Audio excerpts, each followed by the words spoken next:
Hello, we are 4th FM. We are with a new host. Hello, Gonzalo. What's up? Now, Nerea and Marina are going to talk us about the homework. Hi. Nowadays, it's assumed that in secondary we don't have too much homework because we have to study a lot for the exams.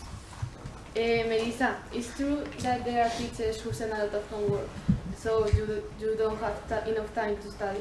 Yeah, it is true. Sometimes I have a lot of homework, so I don't have time for study for exams. So, And Blanca, do you think that homework is necessary for the students? Well, I think that will be useful to practice exercise for the exam because it could be the same. Well, in my opinion, I think it's necessary because it's a way in which you can check if you had understood the subject. What do you think, Paula? I think that depending on the day, and if you have exam early, I mean, if the next week you have exams, maybe are useful because you can use it for the exam, but that's all. Yes, I think it's the same.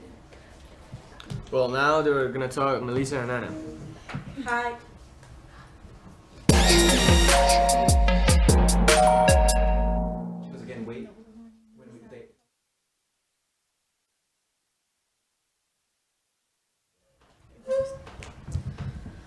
Good morning, Melissa. Good morning, Anna. How are you? Fine. So now we're going to talk about Mexican food. I know, you're Mexican. You Yeah. mean Mexican? Yes, Yeah, Sorry. I'm Mexican. So, have you ever eaten in a Mexican restaurant in Madrid? Yes, I have been into different Mexican restaurants. One was Tacos Mi Ciudad. The second one was Guacamoles, and the third one was a Tex-Mex. A Tex-Mex? What's a Tex-Mex? It's a combination between Texan food and Mexican food. Wow, I never been in a Mexican restaurant. I only ate tacos and burritos at my house. Do you recommend people to go to a Mexican restaurant in Madrid? They are pretty good. It's Mexican people working in restaurants. So, do you prefer Tex-Mex or Mexican restaurants? I prefer Mexican restaurants because the flavor is very different between Tex-Mex and Mexican food. So, do Mexican restaurants in Madrid have the same food as in Mexico? Yeah, it is mostly similar to food in Mexico. The most similar was the enchiladas in the Guacamoles restaurant. And what is an enchilada? It's a tortilla with salsa stuffed with chicken. Wow, that's Do you prefer Mexican food or Spanish food? I prefer Mexican because it is more tasty. So I will go to a Mexican restaurant. Maybe. Yeah, that's pretty good. I would like to say, as the lone Texan in this room, that I'm a little personally offended that you don't like Tex-Mex. Even though I would say Mexican food is delicious. Miss Melissa, what did you think of Mi Ciudad, the quality of Mi Ciudad? They are pretty good tacos because it was the only thing I tried, but Which kind of tacos did you try there? tacos al pastor. Al pastor? Yeah, I don't know what it is really, but Just al pastor. yes, tacos al pastor. Okay, their pollo al mole is really nice there if you want to try I don't that. like mole. No. No. Oh, I'm sorry to hear that. I have a very big problem, Miss Melissa, with this taqueria in general, and I'd like to tell you why. Well, they're expanding pretty quickly, Yeah. and I feel like the quality of this taqueria is going down because Yeah. now they're more concerned about pumping out as many tacos as they can. If you go to the original one in Opera, I don't know which one you went to. I don't know either. Okay.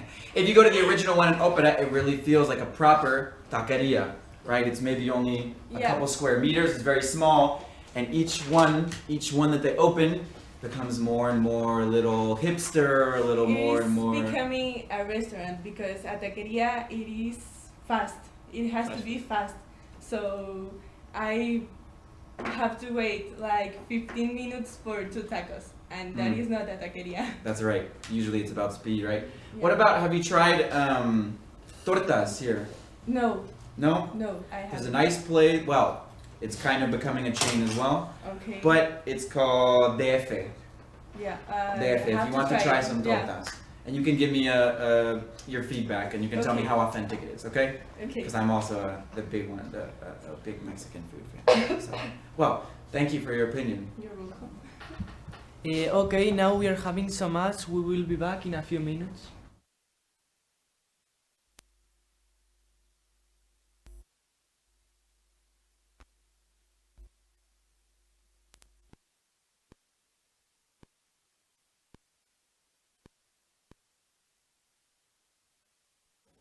Do you hate shopping and having to buy many different colored t-shirts? Because here we bring you a color themed t-shirt for every day.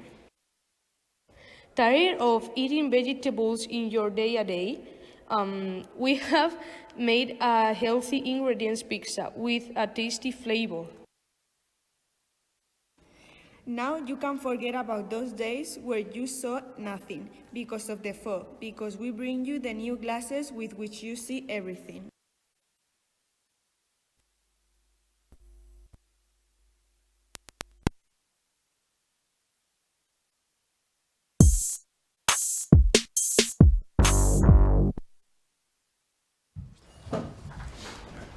Okay, now Maria is gonna talk to us about an Instagram. Hi guys.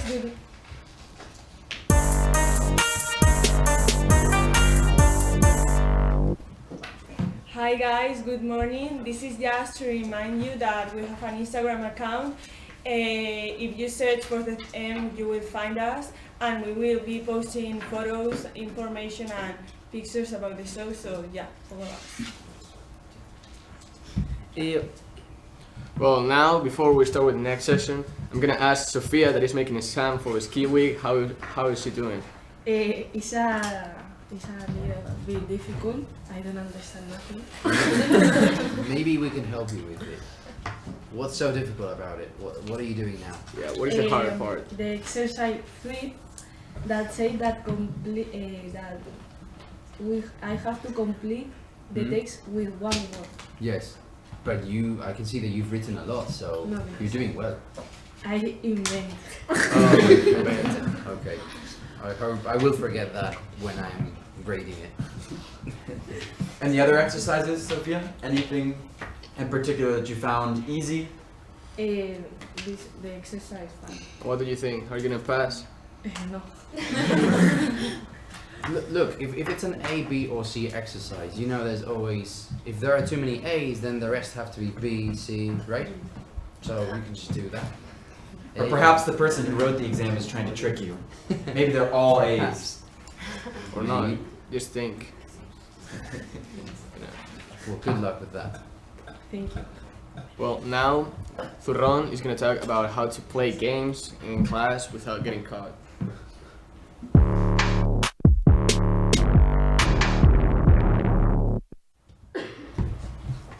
Hello, good morning everyone. Some of you will probably be wondering how to play games in class without getting caught. It's pretty easy. You just gotta take a nice angle. You just gotta look for the corner. If you are lucky, the teacher will place you in the corner, so you'll never get caught, luckily. Then, secondly, you gotta look like you're putting attention in the class.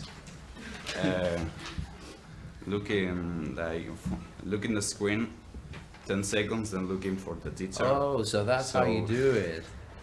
About eye contact. Yeah. So it looks like you're interested in the class, but you're just playing Mario Bros or something. I think one thing the students always do as well is they have another page up, another browser up. So if teachers walk by, they can hit the always convenient Alt tab and change to something else, right? Instead of having to search for that little red X at the last minute when the teacher's right behind them, no? That's also another convenient thing. if someone just enters in the entry door in the class, you just gotta alt tab and it changes fast the screen. So you just got the game in one screen and the book in other. So it looks like you're in the book center in the class. Um,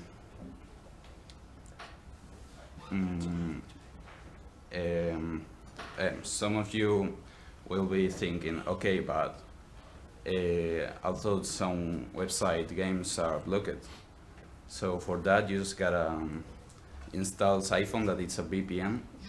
So the IP of the school that blocks some page of the internet disappears, and you just get all the page unblocked. And that's it for today. Okay, great. I think that's very interesting. Now we are having some ads, and we will be back later.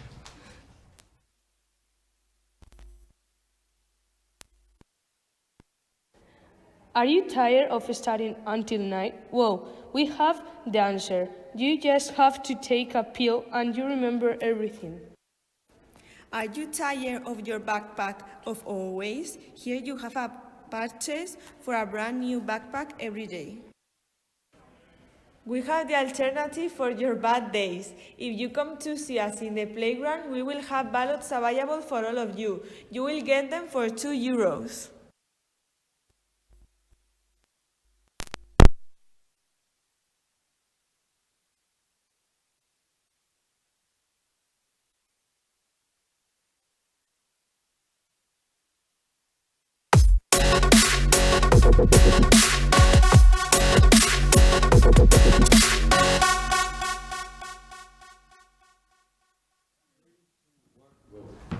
Okay, Gonzalo, so what do you think about the previous section? That was crazy. That was really funny. Yes, you enjoy. Okay, now Sara, Sergio, and Elena are going to make an interview. Yes, Elena, hi. tell us about your interview. Yeah. This Monday we do, Sarah, Matthew, Miñana and me, we done an interview to the teachers of baccalaureate, so I could. Okay, Lisbona, so please tell me some things that you like about your baccalaureate. Well, good morning. Yes. Morning. Well, what I do like about the baccalaureate is that as a teacher, I like dealing with older kids, older students, because they are just a bit more mature and they are a little bit more interested in the subject, in the difficult parts of it, or the more deep parts of history, or the politics, or the social changes, or whatever. And another thing that I like is the timetable. I think is better suited for everyone. We start early in the morning, but we stop at 2 o'clock, so that's nice. And I don't know. I like the subjects. My subject is history, and in first of baccalaureate I teach modern history, like contemporary, as we say in Spanish, and in second of baccalaureate I teach history of Spain, which I think is a very interesting subject as well. Thank you. And do you see any differences between IB and your baccalaureate, or? Yes, there are many. There are quite a few. The approach is completely different. Let's say that the normal, or LONCE as we call it here, baccalaureate, is a bit more traditional in terms like, at least in my subject, is traditional history. You get a lot to study, and a lot of dates and events and names and things like that. Okay, even though I try to make it as little as possible, but it's the focus on the subject is quite traditional. Hello, we are here with Patty, who teaches in the International Baccalaureate, and we're going to ask her some questions. Patty, what do you think about the two baccalaureates? they are very different, one with each other.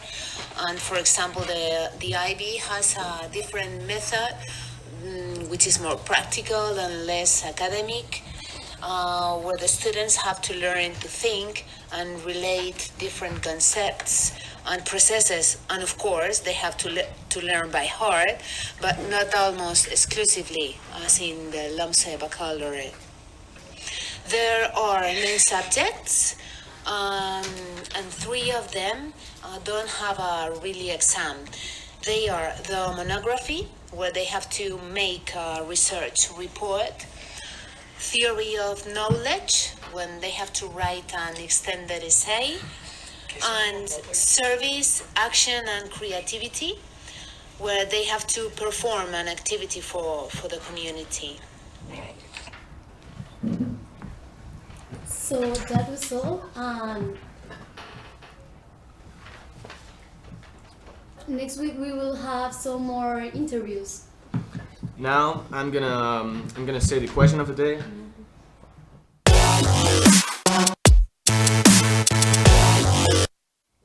Now I'm gonna say the question of the day, and we're gonna all debate about it a little bit. The question today is, why are some drugs like tobacco legal? I think they are legal because they are not as bad for your body as, for example, marijuana, cocaine. You mean cocaine? Yes, cocaine. And they are not as bad as cocaine.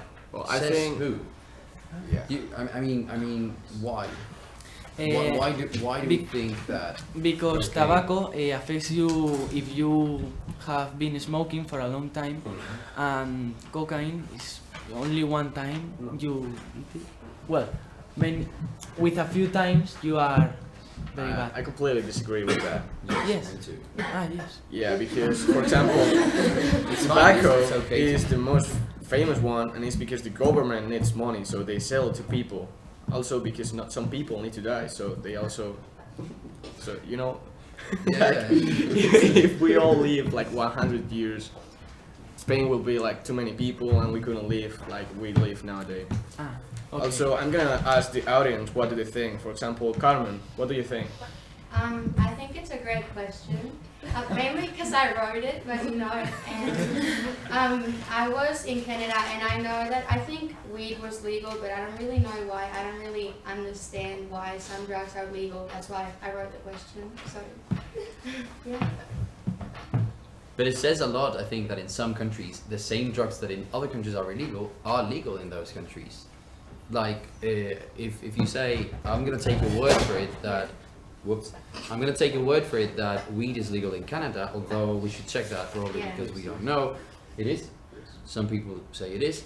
I know it is, for example, in weed consumption is legal in Holland, in Netherlands. And you can even buy it from out of coffee shops, and you can smoke it there, which goes to say a lot, I think, about the actual danger of those drugs. So what I intend to think, what I'm inclined to think, I agree with what Gonzalo was saying. Shouldn't we ban tobacco as well? Because there's nothing beneficial about it, and yet nobody seems to care much. We keep saying how it's very dangerous, and you know, the cigarette. Yeah, they tell you you can get cancer. Yes. You can. But it's not get enough many because things. people still buy them. So Just to play devil's advocate here, I could agree with one point of Mr. Alvaro, in the sense that you can consume tobacco, right, in moderation. Maybe if you take a very, very small amount of LSD, probably it's not going to be the same as taking a very, very small amount of tobacco. So these things also depend on, like Mr. Alvaro mentioned, the immediacy of the effect, how much you take, how for the duration of time you take these things. So that's a good point as well. I would agree to some extent with Yes, Mr. yes. Alvaro. I do agree though with Mr. Rubin in the sense that it can be kind of arbitrary. For example, you can cross the Portuguese-Spanish border, and the laws differ significantly between the same different kind of drugs. So that's kind of strange in that sense. Yes. But yeah, let it be clear that we're not saying here that some substances are not more dangerous than others, because it is an obvious fact. However, I think that anyway, if we want to ban all drugs, then it should be all or none, not some, because they're not as harmful as others, but have no benefit whatsoever to your body. Why should they be legal to acquire just because they make money? But also you have to take into account that some drugs like can cause you damage, but also others can cause damage to the rest of the people. I mean, like for example, the zombie drug, it makes you like wanna bite or attack other people. Just because there are different drugs. So I thought it was called a cannibal. maybe, I don't know. I just know it by that name, so maybe. I want to say too that in the United States there are a lot of states, like 12 more or less, that they have legal weed. Mississippi, where it was, the next year it was going to be illegal. Yeah, you have people, especially in the States, you have some people who in one state are sitting in jail, have been convicted of a federal crime for something that someone else is doing in a few states over, and who are profiting off of it, and are seen in the public light as entrepreneurs. So it's very problematic in that sense. It's very, very, very arbitrary. Maybe, Melissa, you could tell us a little bit about drugs and laws in Mexico. I don't know if you're an expert in that field, but... No, I just know that marijuana is legal, but just for medical use. Just for medical use. Yeah. You have to have a doctor's prescription to use it. Okay. Is that a recent law, do you know, or has it been that way for some... a recent law, I think it's about 2 years ago, something like that. So and is it, do you know the age? Is it 21 or up or 18? No, or I really don't know. No age. Because I... Okay. Well, thank you for that perspective. Okay, we are finished. Thank you for seeing us. We will be back on the next program. Thank you.